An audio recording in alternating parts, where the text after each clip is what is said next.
नमस्कार, मैं रवि। आप लोग देख रहे हैं आर न्यूज भारत। क्या आपको मालूम है कि आजादी के बाद का पहला महाकुंभ हमें कितना दर्द दे गया था? आखिर क्या थे वो हादसे? आखिर उस दौरान क्या हुए थे जिन्हें हमें इतना दर्द दिया, जिसे आज तक हम लोग भूल नहीं पाए? आइए आज हम लोग इसी कहानी को जानते हैं। आखिर उस दौरान आजादी के बाद का जब पहला महाकुंभ था तो उस दौरान क्या हुआ? तो आजादी के बाद का पहला महाकुंभ 1954 में।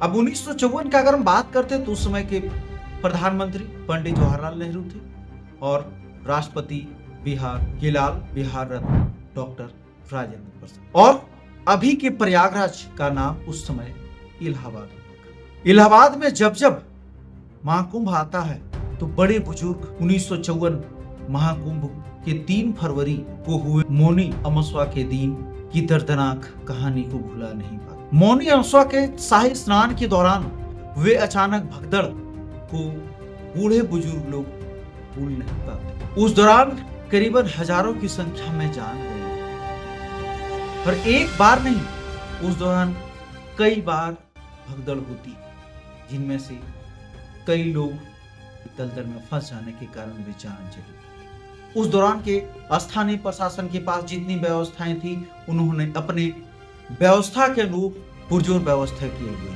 लेकिन शाही स्नान की अव्यवस्थित, अनुशासित और संयमित भीड़ को रोक नहीं पाए। जब मैंने कहा कि उस दौरान भगदड़ मची थी, तो आइए सबसे पहला भगदड़ के बारे में जानते हैं। और उस दौरान ये घटना कब की है? ये 3 फरवरी और इस दौरान भी मौनी अमावस्या का शाही स्नान 29 जनवरी को होने जा रहा है। कृपया सावधान रहें, सतर्क रहें, किसी भी अफवाह में न पड़े। तो आइए सबसे पहली बार जानते हैं क्या हुई थी, पहला बार कब भगदड़ हुआ था। उस दौरान आजादी के बाद का पहला महाकुंभ था, तो लोग उत्साही से हर्षोल्लास थे। एक तो देश आजादी के बाद और दूसरा महाकुंभ। तो उसी दौरान हमारे प्रथम राष्ट्रपति डॉक्टर राजेंद्र प्रसाद और प्रधानमंत्री दोनों इलाहाबाद के दौरे पे आए।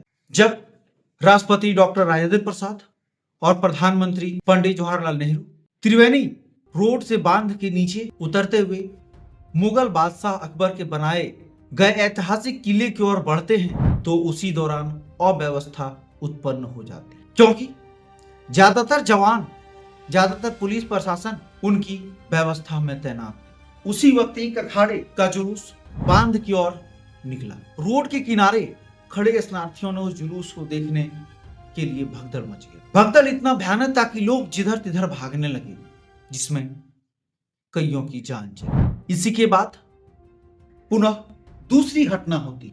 दूसरी घटना 2 और 3 फरवरी के बीच रात की। 2 और 3 के रात्रि में क्या हुआ कि गंगा का जलस्तर बढ़ने लगा। किनारे बने आश्रमों में पानी घुस गया। पानी का स्तर और बढ़ते जा रहा था। तब लोग सुरक्षित जगह तलाशने के लिए इधर उधर भागने लगे और इसी दौरान सुरक्षित जगह पाने के लिए मारपीट हो गई और भगदड़ मचा। 2 घटना तो हो गई। अब आते हैं हम लोग उसी दौरान तीसरा भी घटना हुआ था। तीसरा घटना जानकर के आप आश्चर्य हो जाए। तीसरा घटना यह था कि एक हाथी अचानक भगदड़ का कारण बन जाता है और उस दौरान रेतीले क्षेत्र में महाकुंभ का लगभग 40% हिस्सा था।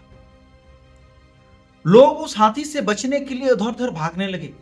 इसी दौरान कई लोगों ने अपनी जान गंवाई। जान इतना भयानक, इतना दर्दनाक तरीके से गंवाए कि वे लोग दलदल में फंस गए और दलदल में फंसने के कारण उन्होंने अपनी जान गंवा दी। और उस दौरान जब हमारा देश आजाद हुआ था और हम लोग जब इतिहास को पढ़ते हैं तो हम लोग को मालूम है, पता है कि उस दौरान भी सरकार ने अपने शासन प्रशासन का 110% उपयोग किया था। उस दौरान जितनी व्यवस्थाएं थी उस अनुसार से उन्होंने काफी व्यवस्था किए हुए थे। इसीलिए इस बार भी मौनी अमावस्या का शाही स्नान 29 जनवरी को होने जा रहा है। कृपया, भीड़ तो आप लोग को मालूम ही है कि महाकुंभ में कितना चल रहा है, इसलिए कृपया जाएं।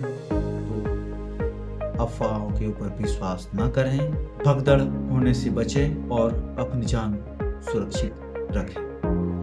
मिलते हैं हम लोग पुनः अगले वीडियो में, तब तक के लिए धन्यवाद।